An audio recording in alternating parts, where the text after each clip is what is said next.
Hey everybody out there in YouTube land, how you doing today? This is Thurston White with Heavily Motivated. I'd like to thank you for tuning in. I have a different topic this morning than usual.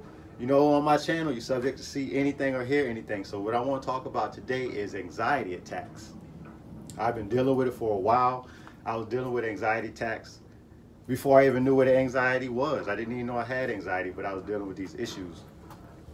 But before I get into it, let me slow down and tell you why. What I appreciate about YouTube in the comments was someone commented on another video, and the young man said that he's 21 years old and he's dealing with anxiety.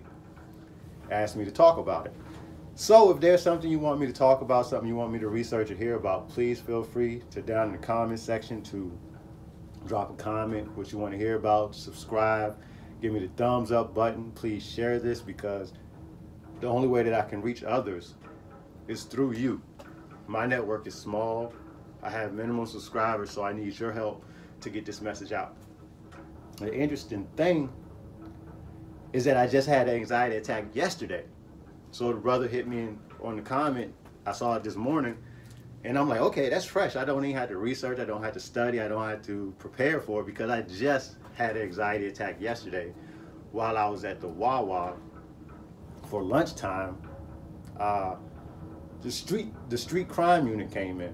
When I was young, we called them the jump out boys, where they ride through the neighborhood in a black or dark car with tinted windows, and they jump out on people and chase them down, and jump out on people they think committing crimes.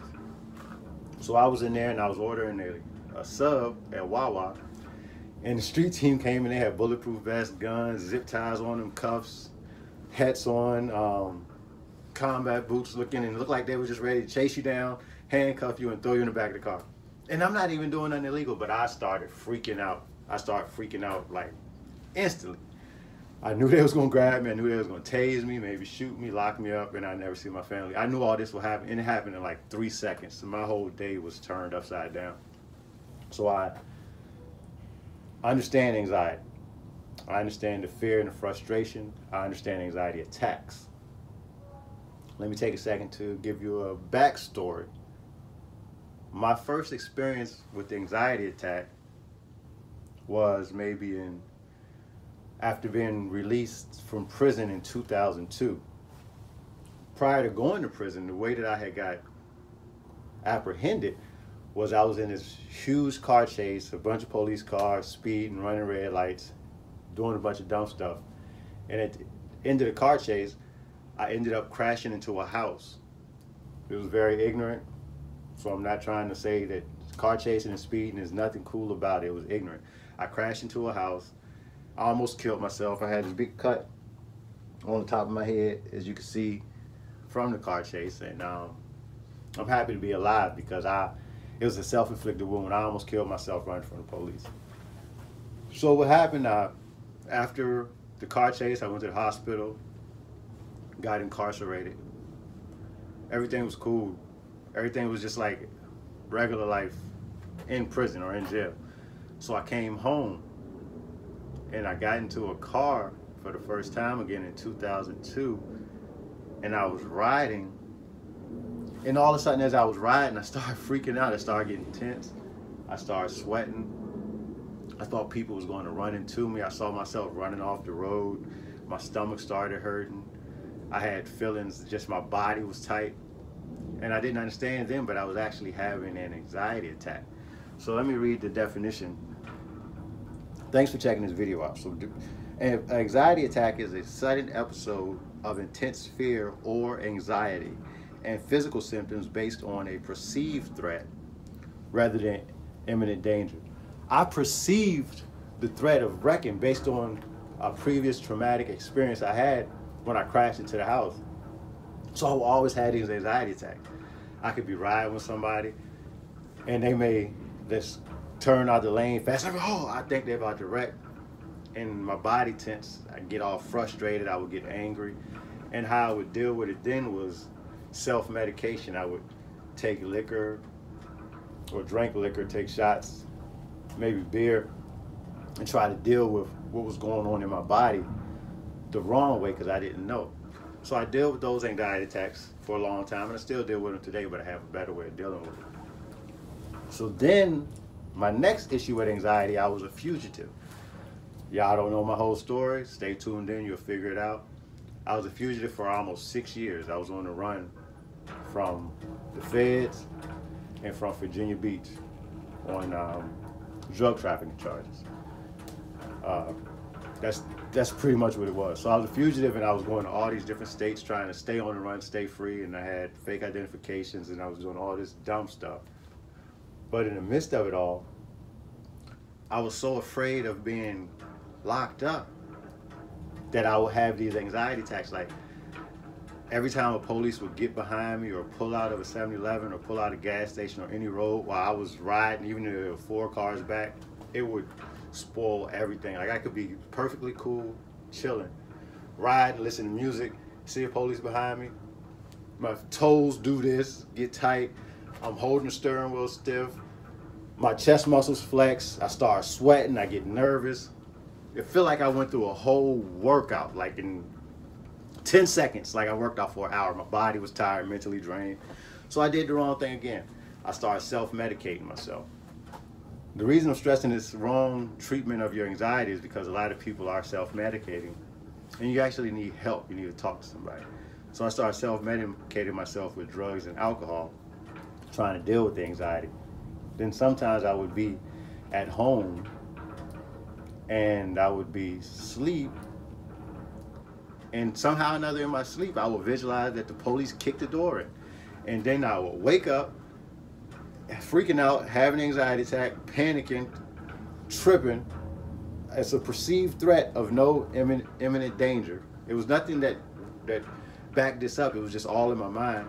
I would think the police kicked the door, boom, come and drag me out the bed, cuff me, throw me down the steps, throw me up against the wall, lock me up for 10 years. And I would just freak out. And this was like every 3 nights, sometimes every other night, I would just have these crazy attacks. And now that I'm talking about it, this is probably the root of the anxiety attack that I had yesterday, of my fear of being arrested, my fear of police. That's probably why I had that anxiety attack in Wawa when the street crime unit came in. Somehow or another, subconsciously, I knew that they were coming looking for me and just walked past me because they didn't realize it was me. So the anxiety is a perceived threat of something that's not really there. So now what I do with my anxiety today to deal with it, because I still had these attacks, I talk to people. I let someone know, like, hey, I'm freaking out right now. I'm having an anxiety attack. Please be patient, or please help me, talk me through it, whatever. It was a guy riding with me. And I was like, man, I'm tripping. He was like, what's wrong? I was like, oh, the police are tripping. I feel like I'm having an anxiety attack. I'm over here freaking out. My heart pumping fast. My butt cheeks be like this. You know you have an anxiety attack when your cheeks do like this. When you're sitting there, that's you have an anxiety attack. Every time. I'm making a joke out of it, but it's serious. Butt cheeks like this, my heart pumping like this, adrenaline going. I'm visualizing all these situations. I'm looking for an escape route. I'm going through it. I'm looking at them, hoping they don't look at me, trying to see if they make eye contact. I'm peeping, like, are you gonna come get me? So, but I deal with it by talking to the guy that was riding with me. I analyzed the threat. I had to think and realize that I haven't done anything wrong, and that the police aren't looking for me, and that I need to relax, and maybe I should speak to him. I should confront my fear. When one of the guys walked past, I just was like, hey, what's up? And then I walked by. And I even like, my anxiety attack was so big that I had to watch them get in their vehicle and pull off, because I couldn't pull off before them, because I was going to think that they would have followed me and pulled me over, dragged me, tased me, and did all this dumb stuff. And it's just an anxiety attack. So for you, brother, that commented on the YouTube video, my advice for you is, first of all, analyze where your anxiety is coming from. Be honest with yourself. Get to the root of it. It's been a traumatic event in your life that you may have denied, you may have covered up, you may have decided not to deal with. And we're going to need you, maybe through the help or with the help of someone else, mother, brother, friend, lover, pastor, counselor, someone, to go back and just take the dirt from over top of it and get into it and talk about it and process it and really pick up the cognitive skills that you need to move forward, to make this perceived threat less of a threat. The anxiety attacks are probably going to always be there. It's always going to be with you. The intense feeling, the threat of something happening, your body going through all these different changes instantly, your mood changing instantly. It's always going to be there. But what you can do is learn how to process it different, process the information, process the event, and know what's going on. I know the symptoms of an anxiety attack building up in me now. So as it's building, I'm counter-reacting it with something else. I'm counter-reacting it with laughter. I'm counter-reacting it with something that I love. I'm counter-reacting it with images of something positive. Don't run to drugs. Don't run to prescription pills. Don't run to alcohol. Don't run to anger or rage or hate. But run to a safe place. Know your core values. Know who you really are. Know that you are a wonderful person and that what's going on right now is not reality. And face it. Talk to yourself. Talk to somebody and know that you're not the only one dealing with it. A lot of people deal with anxiety, and you're going to get through it. You must confront it first. You may not can confront it by yourself. You got to get some help. But that's my little tidbit on anxiety attacks. I appreciate it. The website, not the website, but the YouTube channel is Heavily Motivated. Heavily Motivated. Heavy. I got heavy weights, heavy dose. I got heavy everything. So get with it. Tune in, log in, subscribe, give me the thumbs up if you got anything out of it. If just one piece of this message of anxiety did something for you, please share it, drop a comment, give me something else you want me to talk about. It's like chicken, or it's like steak. A T-bone steak have a bone in it. You could love steak, but you don't eat the bone. So if it's something that you didn't agree with, don't eat it. Just throw it away. But take what you did agree with and consume it, bring it in, digest it, and use the protein for the benefit of your life. Just like chicken, if you like fried chicken, drumsticks or breast, it's full of bones. You don't eat the bones, but you can't get the chicken without the bone. And so what I'm saying, let the best story or the biggest testimony that I ever give, or the biggest sermon I give, or the biggest message I give, let it be the life I live. The reason I'm out here on this YouTube channel is I realized something. I could walk out here and die tomorrow. Something can happen to me. I can be paralyzed. I can have a stroke and can't talk. I may not be able to express myself. So through my YouTube channel and through my other social media networks, I'm able to leave messages, images for my kids. So my sons can look at this when they're in college or when they're away, or they want to hear a word from their father, or I may have passed away. They can go back and look at these videos and be like, well, how did Daddy deal with this? How did Daddy get through it? So the reason I'm saying this is feel free to share this with your children, teenagers, adolescents, young adults. Even grown men is going through stuff. Feel free to recommend my channel and share it with them, because at the end of the day, my message is for my kids, so it's safe. You don't have to worry about me cussing. You don't have to worry about me having negative images.